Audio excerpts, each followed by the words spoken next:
The 1880s, a continuation of what Mark Twain called the Gilded Age.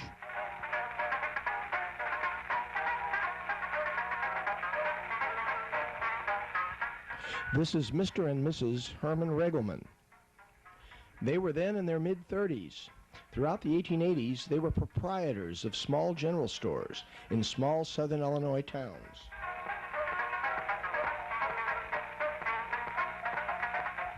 They sold, among other cure-alls, Mrs. Winslow's soothing syrup, a popular 19th century remedy. A remedy which was loaded with alcohol and contained opium as well. What is it that smells first when you go into a drugstore? Camphor?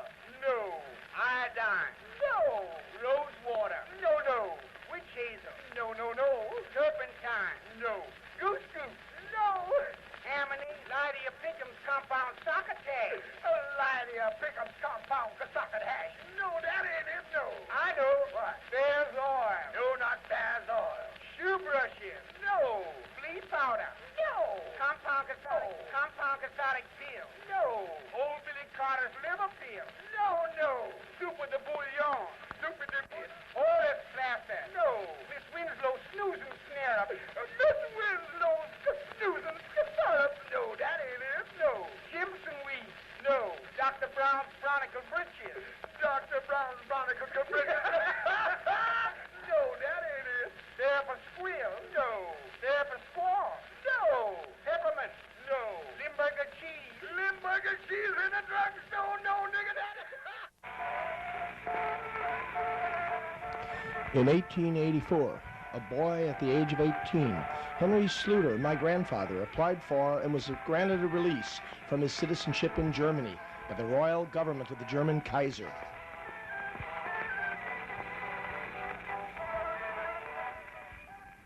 This release allowed him to leave the country legally. In fact, he now had to leave within 6 months, so the release automatically expired. Henry immigrated to the United States, arriving in St. Louis in late 1884. This release specified North America as his designation. Henry first arrived in North America at Castle Garden, New York City, during construction of the Statue of Liberty.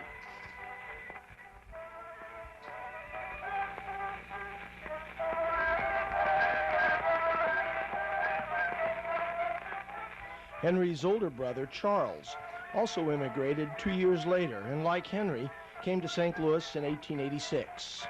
St. Louis at this time was still really the gateway to the West. St. Louis in the mid-1880s had some of the Eastern sophistication which cities west of it lacked.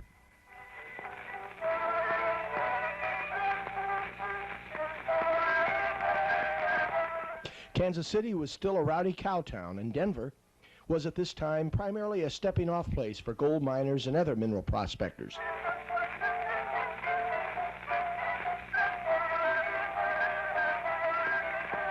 These cities were not in the same league as was the city of St. Louis. St. Louis also had the eastern cloak of respectability, as you could now reach it from the east, directly by train, the New Eads Bridge having helped in this manner.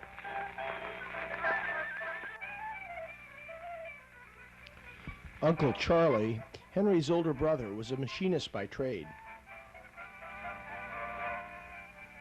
He did financially well in the United States and later bought and lived on a farm in southwestern St. Louis County. The farm was adjacent to Grant's farm. Many Schlueter family reunions were held there, and the large photograph of 65 Schlueter family members, which was to be taken there 3.5 decades later, in the late 1920s, was taken at the Grant farm. Throughout the 1920s, 30s, and 40s, Uncle Charlie's Grantwood was the scene of yearly Schlueter family reunions.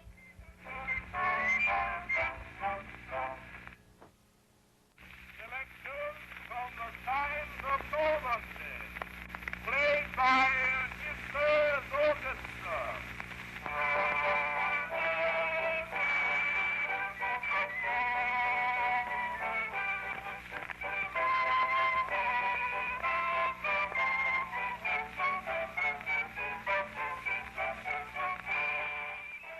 Henry Stinchcomb was born to Frank and Maggie Stinchcomb in Edwardsville, Illinois in 1885.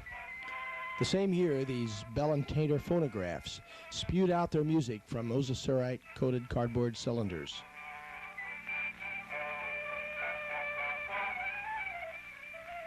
Frank and Maggie Stinchcomb, listening through ear tubes on a phonograph parlor in St. Louis, may have listened on this improved graphophone to the very same music that you're hearing now in this 1880s portion of the videotape.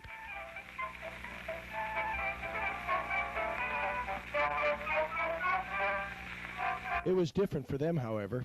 We hear so much recorded music today and other media that we've become jaded. To them it was a marvel as they were listening to fairly well recorded music for the very first time.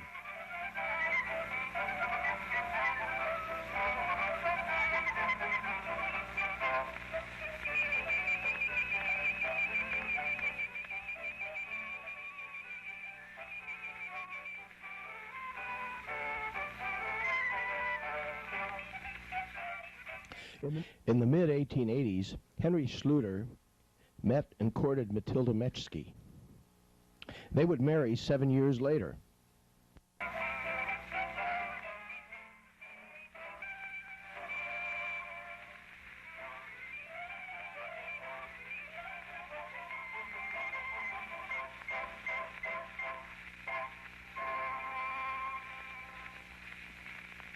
You've been hearing background music recorded on what are called brown wax cylinders, which were recorded in the late 1880s or very early 90s to accompany the 1880s.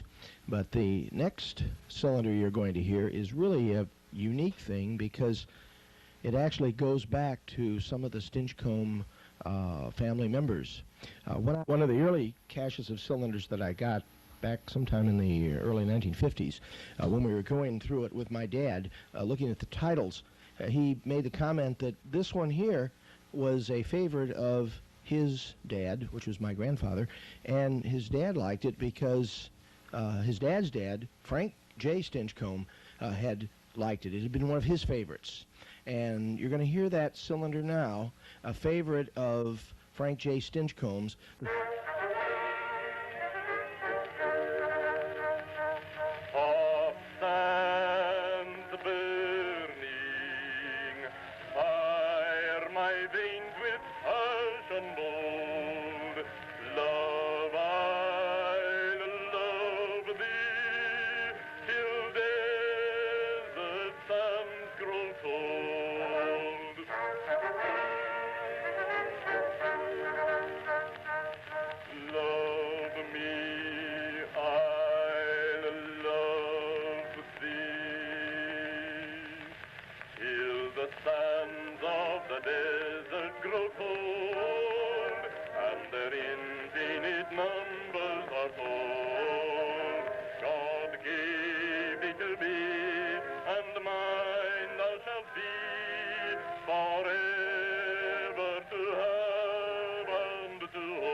In the mid-1880s, Henry Schlueter met and courted Matilda Metschke.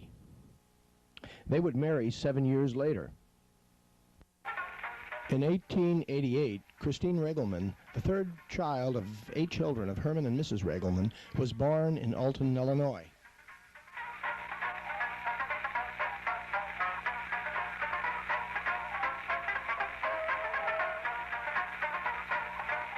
The 1880s closed with the St. Louis riverfront in 1889. The Anheuser-Busch Brewery and the Swope Shoe Wagon bounced over the cobblestone streets of Old St. Louis.